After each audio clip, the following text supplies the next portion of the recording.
नमस्कार।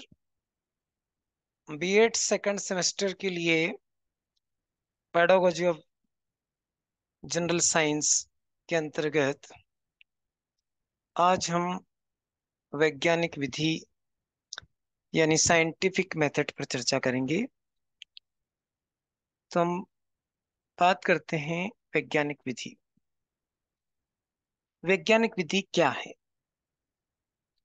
परीक्षण और प्रयोग के माध्यम से तथ्यों को निष्पक्ष रूप से स्थापित करने की प्रक्रिया वैज्ञानिक विधि कहलाती है। वैज्ञानिक विधि की मूल प्रक्रिया में अवलोकन करना, परिकल्पना बनाना, भविष्यवाणी करना, प्रयोग करना और अंत में परिणामों का विश्लेषण करना शामिल होता है। अर्थात यूं कह सकते हैं कि जो वैज्ञानिक विधि है उसमें हम किसी घटना का प्रेक्षण करते हैं या अवलोकन करते हैं, शोध साहित्य का अध्ययन करते हैं, उसके बाद परिकल्पना बनाते हैं, परिकल्पना की भविष्यवाणी, उसके आधार पर भविष्य कथन करते हैं और परिणामों का विश्लेषण करके हम निष्कर्ष निकालते हैं। ये सब प्रक्रिया जो है वैज्ञानिक विधि के अंतर्गत की जाती है। सत्य को असत्य एवं भ्रम से अलग करने के लिए अब तक खोजी गई विधियों में वैज्ञानिक विधि सर्वश्रेष्ठ है। देखिए, यूं तो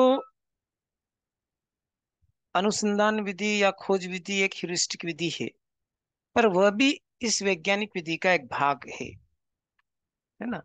यानी वो उसका भाग हो सकता है, परंतु हम जो वैज्ञानिक विधि की यहाँ पर चर्चा कर रहे हैं वो संपूर्ण वैज्ञानिक विधि में क्या क्या पद होंगे उसके बारे में चर्चा करेंगे।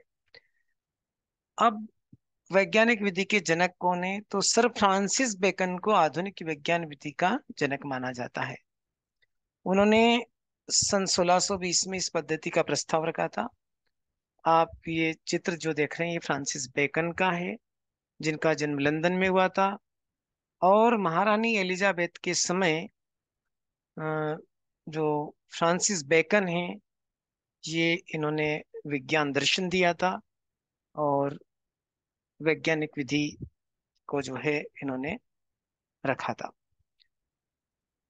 वैज्ञानिक विधि के चरण, आइए अब हम देखते हैं कि चरण क्या क्या है। वैज्ञानिक विधि निम्न प्रकार से कार्य करती है। इसके 7 चरण है। पहला है किसी घटना पर प्रश्न करना, प्रेक्षण करना या ऑब्जर्वेशन करना। उसके बाद उससे संबंधित विषय पर क्या क्या शोध कार्य हो चुका है, अनुसंधान का अध्ययन किया जाता है।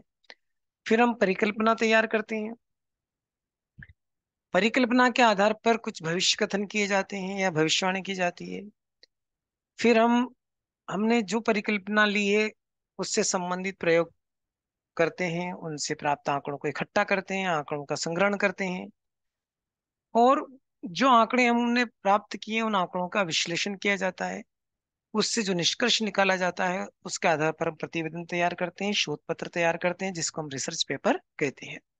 तो ये इतनी सारी स्टेप जो है वैज्ञानिक विधि में होती है कि किसी टॉपिक पर हम जब शोध पत्र तैयार करते हैं तो ये इन सब चीजों से उसको गुजरना होता है।